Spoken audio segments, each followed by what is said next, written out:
안녕하세요. 많은 분들이 궁금해하는 대출 이야기 해드리겠습니다. 혹시 이런 상황 상상해 보신 적 있으신가요? 청약 그냥 한번 넣어봤는데 당첨됐습니다. 그런데 바로 다음 생각이 듭니다. 잠깐, 이거 돈 어떻게 마련하지? 요즘 상담을 하다 보면 이런 이야기를 정말 많이 듣습니다. 6억, 8억, 10억짜리 아파트에 당첨됐는데 정작 통장에 있는 돈은 계약금도 부족한 경우가 많습니다. 왜냐하면 지금은 청약 당첨이 끝이 아니라 시작이기 때문입니다. 특히 2025년 6월 27일, 9월 7일, 10월 15일 세부는 부동산 대책 이후로는 대출 구조 자체가 완전히 달라졌습니다. 그래서 오늘은 청약에 당첨되면 계약부터 입주까지 어떤 순서로 돈이 필요하고 대출은 얼마까지 가능한지, 그리고 규제를 피하는 전략은 무엇인지 이 전체 구조를 한 번에 이해할 수 있게 정리해 드리겠습니다. 오늘 영상 끝까지 보시면 계약금 구조, 중도금 대출 변화, 잔금 대출 계산 방법, 규제 지역과 비규제 지역 대출 차이, 무주택자와 1주택자, 2주택 이상자의 대출 차이, 그리고 현실적인 청약 전략, 그리고 규제를 우회하는 대출 전략까지 전체 흐름이 머릿속에 정리될 겁니다. 그럼 하나씩 풀어보겠습니다. 1. 계약금, 가장 먼저 마주하는 현실. 청약 당첨 이후 자금 흐름은 보통 이렇게 진행됩니다. 계약금 10%, 중도금 60%, 잔금 30%. 당첨자 발표 후 약 2주 정도 뒤 계약을 체결하면서 계약금을 납부합니다. 대부분 분양가의 10% 계약금이지만 입지가 좋거나 경쟁률이 높은 단지는 20% 계약금을 요구하기도 합니다. 특히 인기지역 분양에서는 진입장벽을 높이기 위해 이런 구조가 종종 등장합니다. 또 어떤 단지는 계약금을 1차, 2차로 나눠 낼 수 있는 구조도 있습니다. 예를 들어 계약 당일 5%, 한 달 뒤 5% 같은 방식입니다. 이 차이가 생각보다 큽니다. 현금 준비 시간이 생기기 때문입니다. 그래서 청약 당첨 이후에는 반드시 입주자 모집 공고에서 계약금 납부 일정을 먼저 확인해야 합니다. 여기서 많은 분들이 묻습니다. 계약금이 부족한데 방법이 없을까요?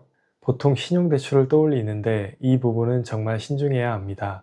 신용대출은 금리가 높을 뿐 아니라 DSR을 올려서 잔금대출 한도를 줄일 수 있기 때문입니다. 그래서 계약금만 어떻게든 해결하려고 하기보다 계약금부터 중도금, 잔금까지 전체 자금 흐름을 같이 계산해야 합니다. 2. 서울 수도권 규제지역 청약 후 대출 전략. 이제 지역을 봐야 합니다. 서울과 일부 수도권은 규제지역으로 묶여있기 때문에 청약 이후 대출 구조가 훨씬 까다롭습니다.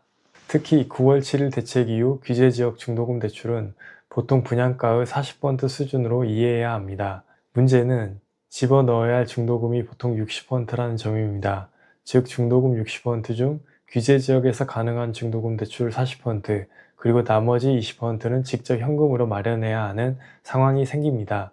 예전에는 중도금은 집단대출로 대부분 해결된다는 인식이 있었는데 지금은 그 구조가 많이 바뀌었습니다. 그리고 잔금대출 단계에서는 더 많은 규제가 동시에 적용됩니다. 규제지역 잔금대출은 첫째, LTV 담보 인정 비율 40%, 둘째, 주택가격별 대출 상한 15억 이하 주택은 최대 6억, 15억 초과 25억 이하 주택은 최대 4억, 25억 초과 주택은 최대 2억 대출, 셋째, DSR 총부채 원리금 상환 비율 40에서 50%, 이 세 가지를 동시에 계산합니다. 그리고 이 중 가장 낮은 금액이 실제 대출 한도가 됩니다. 그래서 단순히 LTV만 보고 계산했다가 생각보다 대출이 적게 나오는 경우도 많습니다. 3. 규제지역 무주택자와 1주택자, 2주택 이상자 차이 비교. 첫째, 무주택자.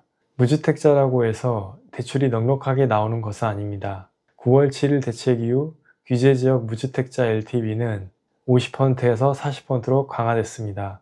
여기에 주택가격별 대출 상한 6억, 4억, 2억, DSR 40에서 50% 규제까지 함께 적용됩니다. 또 생애 최초 역시 예전 80% 흐름에서 70% 수준으로 조정되고 규제지역에서는 전입 의무도 생겼습니다. 그래서 이제는 무주택자라도 단순히 당첨되면 된다가 아니라 전입 조건과 자금 계획을 동시에 계산해야 합니다. 둘째, 1주택자. 이미 집이 한 채 있다면 추가 주택담보대출은 대부분 조건부 구조입니다. 기존 주택을 일정 기간 안에 처분하거나 실거주 조건이 붙는 경우가 많습니다. 그래서 규제지역 내부 청약은 투자 목적보다는 갈아타기 전략으로 접근하는 경우가 많습니다. 그리고 처분조건부 1주택자도 LTV 40%, 주택가격별 대출 상한 6억, 4억, 2억, DSR 40에서 50% 규제까지 함께 적용됩니다. 셋째, 2주택 이상자. 2주택 이상의 다주택자는 상황이 더 제한적입니다.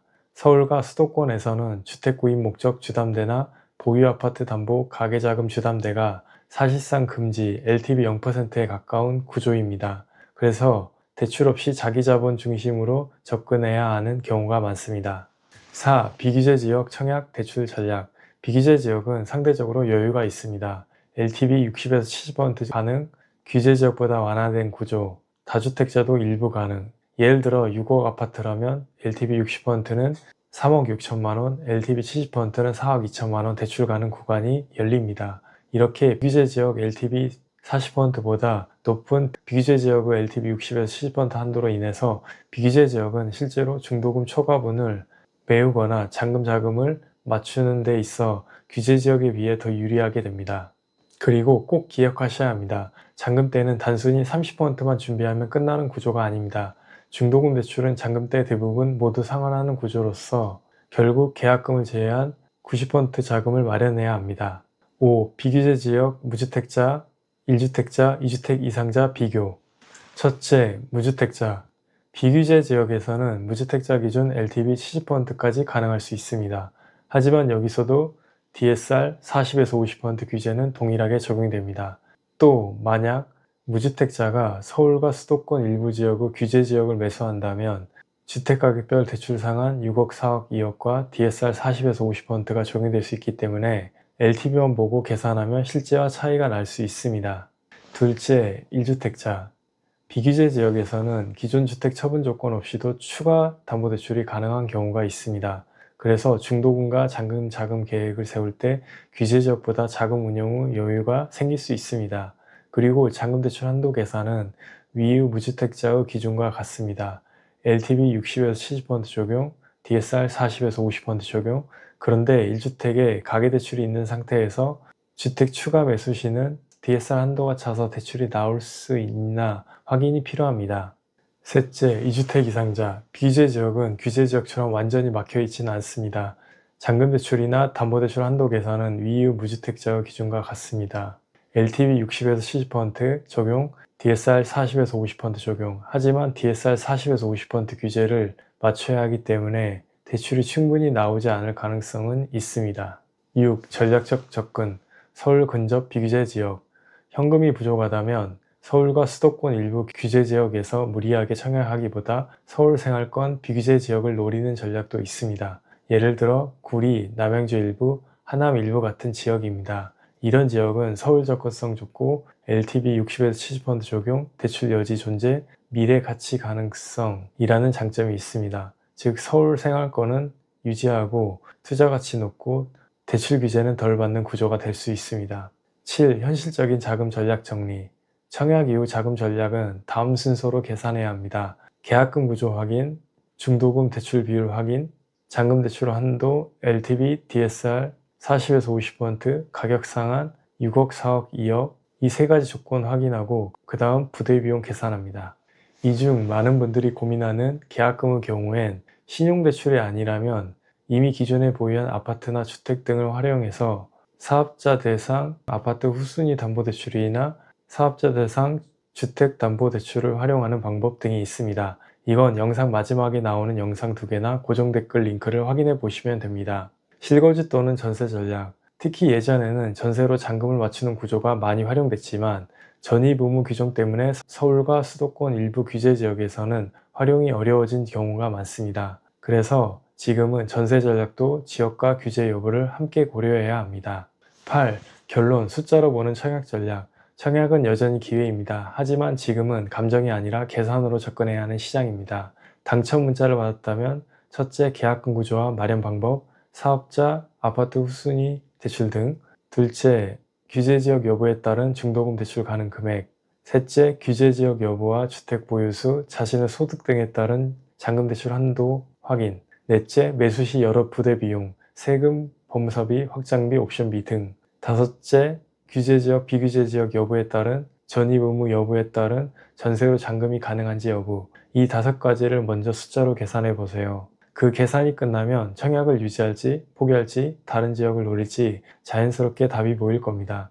그리고 지금까지 말씀드린 내용은 대부분 1금융권, 2금융권, 제도권 대출 기준입니다. 경우에 따라서는 비제도권 자금이나 P2P 대부 잔금 대출을 활용해서 매수한 뒤 추후에 사업자 담보대출 저금리로 대안하는 전략도 존재합니다.